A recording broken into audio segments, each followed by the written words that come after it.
नमस्कार, news nation पर Okinawa presents champions की जंग देख रहे हैं आप। मैं हूं आपके साथ चिराग सुखीजा।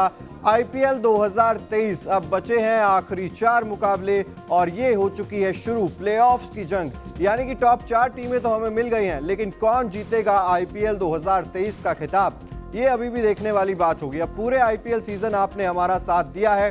पिच रिपोर्ट जब हमने आपको बताई है तब पिच रिपोर्ट सटीक साबित हुई है। प्लेइंग 11 जो हमने आपको बताई है, कुछ वैसी ही प्लेइंग 11 भी आपको खेलती हुई नजर आई है। इस वीडियो में बात करेंगे जो मुकाबला खेला जाएगा बुधवार को, यानी कि एलिमिनेटर मुकाबला होगा। ये मुकाबला खेला जाएगा चेन्नई के एमए चिदम्बरम स्टेडियम में और ये मुकाबला होगा लखनऊ सुपर जायंट्स बनाम मुंबई इंडियंस के बीच। लखनऊ जिन्होंने 3 नंबर पर खत्म किया पॉइंट्स टेबल में और मुंबई इंडियंस की टीम पॉइंट्स टेबल में चौथे नंबर पर रही।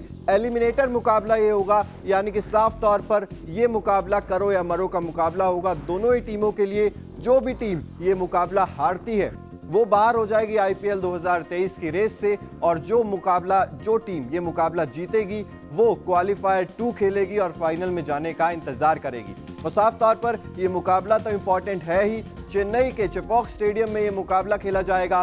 कैसी रहेगी पिच, उसके बारे में भी चर्चा करेंगे कि आखिर गेंदबाजों का मदद करेगी या फिर बल्लेबाजों की मदद करेगी। इसके बाद बात करेंगे दोनों टीमों की संभावित प्लेइंग 11 पर। बेस्ट से बेस्ट खिलाड़ी चुनकर दोनों ही टीमें उतरेंगी। कौन से वो 11 खिलाड़ी होंगे दोनों टीमों की तरफ से, वो भी आपको बताएंगे प्लेइंग 11 कैसी हो सकती है। उसके बाद बात करेंगे यहाँ पर वेदर रिपोर्ट की कि आखिर चेन्नई का मौसम किसका साथ देगा। कहीं बारिश मैच का मजा खराब तो नहीं कर देगी क्या? हमें पूरे 40 ओवर देखने को मिलेंगे या नहीं मिलेंगे? वेदर रिपोर्ट पर भी चर्चा करेंगे दोनों टीमों के पिछले मुकाबलों पर, किस तरह के पिछले मुकाबले गुजरे हैं उन पर भी चर्चा करेंगे। और चर्चा करेंगे हेड टू हेड रिकॉर्ड्स पर कि आखिर जब लखनऊ और मुंबई की टीम आमने सामने आई है तब किसका पलड़ा भारी रहा है। हेड टू हेड रिकॉर्ड्स पर भी चर्चा करेंगे और अंत में चर्चा करेंगे दोनों टीमों के मजबूत पक्ष क्या है, कमजोर पक्ष क्या है, और आपको बताऊंगा मेरी प्रेडिक्शन कि मुझे क्या लग रहा है कौन सी टीम यहां पर हार कर बाहर हो जाएगी और कौन सी टीम आगे क्वालिफाई कर जाएगी। तो सबसे पहले बात करते हैं चेन्नई के एमए चिदम्बरम स्टेडियम की पिच रिपोर्ट के बारे में कि आखिर पिच का मिजाज कैसा है। चेन्नई के एमए चिदम्बरम स्टेडियम में बुधवार को लखनऊ और मुंबई के बीच एलिमिनेटर मैच है। इससे एक दिन पहले यहाँ चेन्नई और गुजरात के बीच भी मैच है, यानी कि साफ तौर पर दोनों मुकाबले लगातार 2 दिन चेन्नई के स्टेडियम में खेले जाएंगे। पिच में इस सीजन बल्लेबाजों को भी मदद मिली है। जो पिछले कुछ सीजन्स में हम देखते थे कि चेन्नई की विकेट पर उतने ज्यादा बल्लेबाजों को मदद नहीं थी, यहां पर 170 से ऊपर का स्कोर कई बार इस सीजन में बनते हुए देखा है, जो कि पहली पारी का औसत स्कोर भी यहां पर लगभग बन चुका है, जिसे चेस करना उतना ज्यादा आसान नहीं होता है। दूसरी पारी में स्पिनर्स को खासी मदद मिलती है, इसलिए टीम यहां पर टॉस जीतकर पहले बल्लेबाजी करना चाहेगी। अब एमएस धोनी की रणनीति भी ये साफ बताती है। यहां पर जब महेंद्र सिंह धोनी ने पहले बल्लेबाजी करने का फैसला किया है तब महेंद्र सिंह धोनी को यहां पर कामयाबी मिलती हुई भी दिखाई दी है। स्पिनर्स को जिस तरीके से हम बात कर रहे हैं कि मदद मिलती है, तो यहां पर दोनों टीमों के स्पिनर्स क्रूशल हो जाएंगे, खास तौर पर जब दूसरी पारी में बल्लेबाजी करने की आएगी, वहां पर स्पिनर्स का अहम योगदान हो जाएगा। अब लखनऊ के पास जैसा कि कृणाल पांड्या है, रवि बिश्नोई है, कृष्णप्पा गौतम ने अच्छी गेंदबाजी की थी। वहीं दूसरी तरफ बात करें मुंबई इंडियंस की, तो वहां पर भी हमें कार्तिक त्यागी और कुमार कार्तिकेय और पीयूष चावला जैसे गेंदबाज दिख जाते हैं वहां पर स्पिन डिपार्टमेंट संभालते हुए। तो देखना होगा कि दोनों टीमों में से स्पिन डिपार्टमेंट किसका ज्यादा कारगर साबित होता है। अब हमने आपको पिच रिपोर्ट बताई, अब आपको बताएंगे संभावित प्लेइंग 11 कि आखिर दोनों टीमों में क्या बदलाव की कोई गुंजाइश है। कौन से 11 खिलाड़ी होंगे जो आपको खेलते हुए नजर आएंगे। तो चलिए एक नजर डाल लेते हैं दोनों टीमों की संभावित प्लेइंग 11 पर। सबसे पहले अगर बात करें लखनऊ सुपर जायंट्स की, तो काइल मेयर्स आपको ओपनिंग करते हुए नजर आ सकते हैं। अगर काइल मेयर्स ओपनिंग करते हैं यहां पर, तो नवीन उलक खेलते हुए नहीं नजर आएंगे, क्योंकि आपको बता दें कि 4 ही ओवरसीज प्लेयर्स खेल सकते हैं। हालांकि काइल मेयर्स अगर नहीं खेलेंगे तो फिर आपको नवीन उलक खेलते हुए नजर आ सकते हैं। क्विंटन डिकॉक भी ओपनिंग करते हुए नजर आएंगे। प्रेरक मार्कंड नजर आ सकते हैं, मार्कस स्टोइनिस हैं, कृणाल पांड्या, निकोलस पूरन, कृष्णप्पा गौतम, रवि बिश्नोई, मोहसिन खान, यश ठाकुर और आयुष बडोनी या आवेश खान में से एक।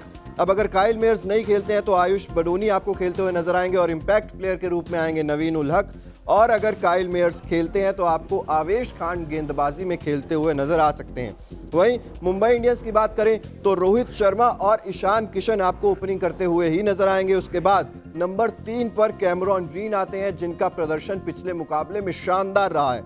उसके बाद आते हैं Surya Kumar Yadav, Tim David, Nihal Wadhera, Chris Jordan, Piyush Chawla, Jason Behrendorff, Kumar Kartikeya और आकाश मधवाल। अब गेंदबाजी आकाश मधवाल करते हैं और जब इंपैक्ट प्लेयर आते हैं तो वो विष्णु विनोद आते हुए नजर आते हैं। तो ये दोनों आपको इंपैक्ट प्लेयर के रूप में बदलते हुए दिखाई दे सकते हैं। तो ये थी दोनों टीमों की संभावित प्लेइंग 11। अब अगर बात करें वेदर रिपोर्ट के बारे में तो चेन्नई का जो मौसम है वो यहाँ पर उतना ज्यादा खराब होने का अनुमान नहीं है। हालांकि हल्के बादल छाए रहने का अनुमान जरूर है, लेकिन बारिश आने की कोई भी आशंका नहीं है। यानी कि जो फैंस हैं उन्हें पूरा 40 ओवर का मैच देखने को मिल सकता है। और अगर पूरा 40 ओवर का मैच होगा तो रिजल्ट भी आपको जरूर देखने को मिलेगा। एलिमिनेटर का ये शानदार मुकाबला रहने वाला है।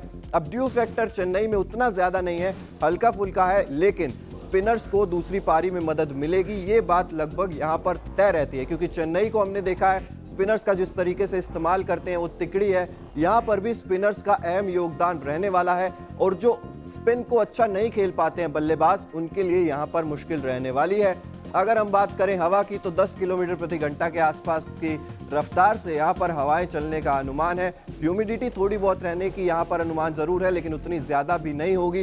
तो मतलब मौसम क्रिकेट के अनुकूल है। क्रिकेट के लिए अगर आपको ऐसा मौसम मिल जाए तो आप अच्छी क्रिकेट खेल सकते हैं यहाँ पर। तो पिच रिपोर्ट हमने आपको बताई, उसके बाद दोनों टीमों की संभावित प्लेइंग 11 हमने आपको बताई, उसके बाद आपको बताया वेदर रिपोर्ट। अब अगर एक नजर डालें दोनों ही टीमों के पिछले मुकाबलों पर, तो सबसे पहले बात करें लखनऊ सुपर जायंट्स की। जो पिछला मुकाबला खेले थे वो खेले थे कोलकाता नाइट राइडर्स के खिलाफ और लखनऊ सुपर जायंट्स ने उस मुकाबले में जीत दर्ज की थी। यानी कि लखनऊ सुपर जायंट्स के हौसले बुलंद होंगे। हालांकि एक बार लगा था कि रिंकू सिंह वहां पर कोलकाता के लिए वो मैच जितवा सकते हैं, मैच फंस गया था, लेकिन अंत में अच्छी गेंदबाजी की गई जिसकी वजह से लखनऊ सुपर जायंट्स वो मुकाबला जीत गई थी। हालांकि सिर्फ एक रन से लखनऊ वो मुकाबला जीती थी। रिंकू सिंह पारी को अंजाम नहीं दे पाए थे। एक अच्छी पारी रिंकू सिंह के बल्ले से जरूर देखने को मिली थी, लेकिन जीत लखनऊ सुपर जायंट्स की हुई थी। यानी कि लखनऊ अपना पिछला मुकाबला जीत कर आ रही है। वहीं अगर मुंबई इंडियंस की बात करें तो अभी हाल ही में मुंबई इंडियंस का जो आखिरी मुकाबला हुआ था वो हुआ था सनराइजर्स हैदराबाद के खिलाफ, जिसे जीतकर 16 अंक पूरे किए थे मुंबई इंडियंस ने।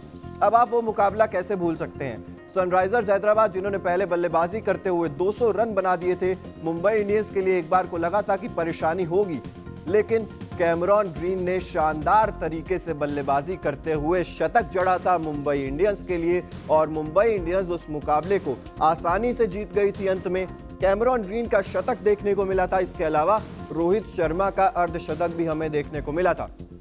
तो मुंबई इंडियंस तो अपना पिछला मुकाबला आसानी से जीत कर आ रही है सनराइजर्स हैदराबाद के खिलाफ। हालांकि लखनऊ को थोड़ी परेशानी जरूर हुई थी जो कोलकाता के खिलाफ उनका जो पिछला मुकाबला था। तो ये थे दोनों टीमों के पिछले मुकाबले। अब अगर नजर डालें पॉइंट्स टेबल पर तो जिस तरीके से क्वालिफाई की हैं दोनों ही टीमें, अगर लखनऊ सुपर जायंट्स की बात करें तो 17 अंकों के साथ लखनऊ सुपर जायंट्स क्वालिफाई कर गई थी, 3 नंबर पर मौजूद थी। वहीं अगर हम बात करें मुंबई इंडियंस की तो चौथे नंबर पर मुंबई इंडियंस रही, 16 अंक मुंबई इंडियंस के खाते में रहे थे। तो ये बात हुई पॉइंट्स टेबल की। अब अगर बात करें हेड टू हेड रिकॉर्ड्स की, यानी कि आईपीएल इतिहास में जब जब दोनों टीमों का सामना हुआ है तब तब किसका पलड़ा भारी रहा है। इसमें एक इंटरेस्टिंग फैक्ट ये है कि लखनऊ सुपर जायंट्स से मुंबई इंडियंस आईपीएल इतिहास में कभी भी नहीं जीत पाई है। आईपीएल इतिहास में अब तक दोनों टीमों के बीच कुल 3 मैच खेले गए हैं और तीनों ही मैचेस में लखनऊ सुपर जायंट्स ने बाजी मारी है। इस आईपीएल सीजन यानी कि आईपीएल 2023 में लखनऊ और मुंबई के बीच एक मैच खेला गया है और लखनऊ ने उस मैच में जीत दर्ज की थी। पिछले सीजन में 2 मुकाबले दोनों टीमों के बीच खेले गए थे, उन दोनों मुकाबलों में भी लखनऊ सुपर जायंट्स ने ही जीत दर्ज की थी। यानी कि मुंबई इंडियंस अभी तक लखनऊ सुपर जायंट्स को आईपीएल इतिहास में हरा नहीं पाई है। अब इस सीजन वाले मुकाबले की बात करें तो वहां पर आपको याद होगा मोहसिन खान चमके थे। हालांकि रोहित शर्मा और ईशान किशन के बीच शुरुआत में ही 90 रन की पार्टनरशिप हो गई थी, लेकिन उसके बाद विकेट्स का पतझड़ शुरू हुआ। एक बार को लगा था कि टिम डेविड वो मुकाबला जिता देंगे, लेकिन ऐसा हुआ नहीं और लखनऊ सुपर जायंट्स वो मुकाबला जीत गई थी और मुंबई इंडियंस के हाथ में हार लगी थी। सबसे पहले हमने आपको पिच रिपोर्ट बताई, उसके बाद हमने आपको बताई संभावित प्लेइंग 11, वेदर रिपोर्ट आपको बताई, दोनों टीमों के पिछले मुकाबले बताए, हेड टू हेड रिकॉर्ड्स बताए।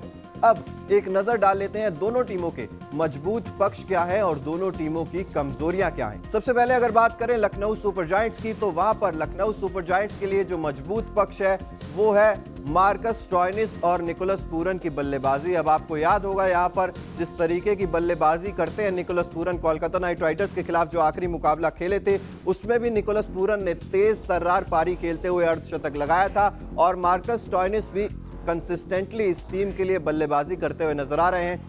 ये दो सबसे मजबूत पक्ष हैं। अब अगर काइल मेयर्स खेलते हैं, ओपनिंग करते हैं, तो उन्हें फायदा होगा क्योंकि काइल मेयर्स ने शुरुआत में आईपीएल में काफी अच्छी पारियां लखनऊ सुपर जायंट्स के लिए खेली थी, लेकिन जब से केएल राहुल गए हैं, यानी कि इंजर्ड हुए हैं, आईपीएल 2023 से बाहर हुए हैं, जब से कृणाल पांड्या के हाथ में कप्तानी आई है, तब से काइल मेयर्स का परफॉर्मेंस उतना ज्यादा अच्छा रहा नहीं था। उन्हें बाहर भी कर दिया गया, उनकी जगह और लोगों को खिलाया गया, तो वहां पर देखा गया कि काइल मेयर्स का प्रदर्शन डिप हुआ था। हालांकि वो खेलते हैं तो उम्मीद रहेगी कि काइल मेयर्स भी अच्छा प्रदर्शन करेंगे।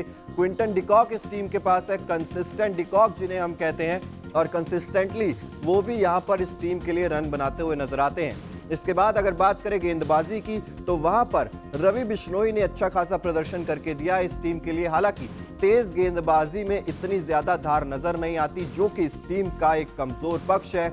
कृणाल पांड्या की गेंदबाजी इस टीम का दूसरा बड़ा कमजोर पक्ष है, क्योंकि हमने देखा है कृणाल पांड्या ने बल्लेबाजी में भी और गेंदबाजी में भी उतना अच्छा योगदान नहीं किया है। हालांकि कप्तानी में उन्होंने अच्छा प्रदर्शन किया है। अगर बात करें तेज गेंदबाजी की, तो मोहसिन खान, नवीन उल हक, आवेश खान जैसे गेंदबाज इस टीम के पास मौजूद है, लेकिन उतना ज्यादा एक्सपीरियंस झलकता नहीं है, रन ज्यादा लीक कर देते हैं। तो यहाँ पर कृणाल पांड्या की चाहे फॉर्म हो, चाहे तेज गेंदबाजी की बात हो, तो ये दो कमजोर कड़ियां साफ उजागर हो जाती हैं। इसके अलावा दीपक हुडा, जिसे लगातार खिलाया जा रहा था, अच्छा प्रदर्शन नहीं कर रहे थे, ड्रॉप किए जाएंगे, शायद हमारा भी यही मानना है।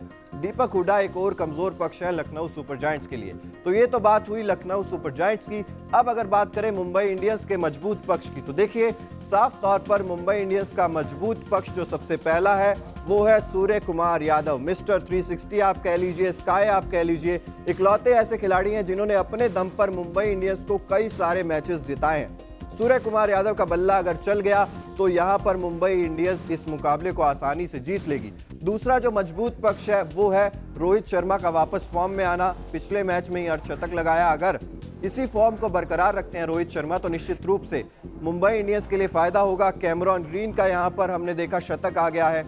इसके अलावा अगर हम बात करें तो तिलक वर्मा जैसे खिलाड़ी भी है इस टीम में, ईशान किशन है जो कि अच्छे फॉर्म में नजर आ रहे हैं। यानी कि बल्लेबाजी में मुंबई इंडियंस को कोई परेशानी नहीं होगी। कमजोर पक्ष है मुंबई इंडियंस का गेंदबाजी।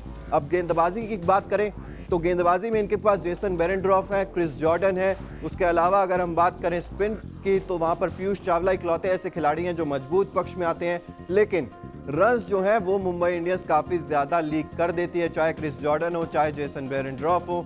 तो यहाँ पर गेंदबाजी को मजबूत करना मुंबई इंडियंस के लिए बेहद ज्यादा जरूरी है। गेंदबाजी में मुंबई इंडियंस मात खाती हुई नजर आ सकती है।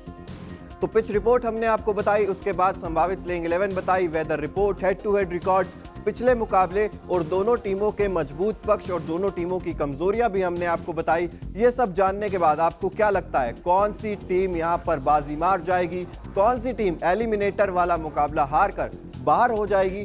कमेंट सेक्शन में जरूर बताइए। इसके अलावा अगर अभी तक आपने न्यूज नेशन को सब्सक्राइब नहीं किया है तो जल्द से जल्द सब्सक्राइब भी कर दीजिए, क्योंकि देश और दुनिया से जुड़ी हर खबर तो आपको यहां पर मिलती है। इसके अलावा ओकिनावा प्रेजेंट्स चैंपियंस की जंग भी न्यूज नेशन पर लगातार जारी है। बहुत बहुत शुक्रिया।